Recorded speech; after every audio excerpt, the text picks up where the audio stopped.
பிரியமானவர்களே, ஆண்டவர் சொல்கிறார், உன் அலங்கத்திற்குள்ளே சமாதானமும் உன் அரண்மனைக்குள்ளே சுகமும் இருப்பதாக என்பதாக. இன்றைக்கு உங்க வீட்டுக்குள்ள சமாதானமும் சுகமும் ஆரோக்கியமும் நிறைஞ்சு இருக்குதா?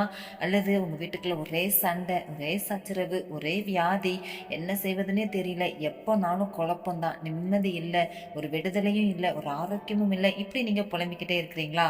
வேத வசனத்தின்படி நீங்க வசிக்கிற உங்க வீட்டுக்குள்ள, உங்க குடும்பத்துக்குள்ள சமாதானமும் சுகமும் ஆண்டவர் தருவேன் என்று வாக்கு கொடுக்கிறார். அப்ப நம்ம வீட்டுக்குள்ள இந்த காரியங்கள்லாம் இல்லைன்னா நம்மளே நாமே ஆராய்ந்து பார்க்கணும். எவ்ரி சண்டே நம்ம ஆலயத்திற்கு சென்று வேத வசனங்களை எல்லாம் கை கொண்டு நடக்கிறோமா? அனுதினமும் நம்ம வீட்டுக்குள்ள குடும்ப ஜெபம் ஏறெடுக்கப்படுகிறதா? அனுதினமும் வேதம் வாசித்து ஜெபிக்கிறோமா? அனுதினமும் நம்ம மற்றவங்களுக்காக ஜெபிக்கிறோமா? எருசலேமின் சமாதானத்துக்காக நம்ம ஜெபிக்கிறோமா?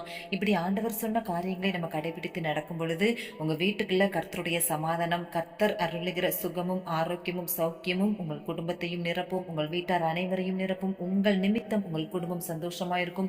உங்களை கர்த்தர் அநேகருக்கு ஆசீர்வாதமாய் மாற்றுவார். இன்றைக்கு ஒப்புக்கொடுங்க. உங்க வீட்டுக்குள்ள சமாதானத்தையும் சுகத்தையும் ஆண்டவர் கட்டளையிட்டு அற்புதமாய் நடத்துவதை நீங்க பார்ப்பீங்க.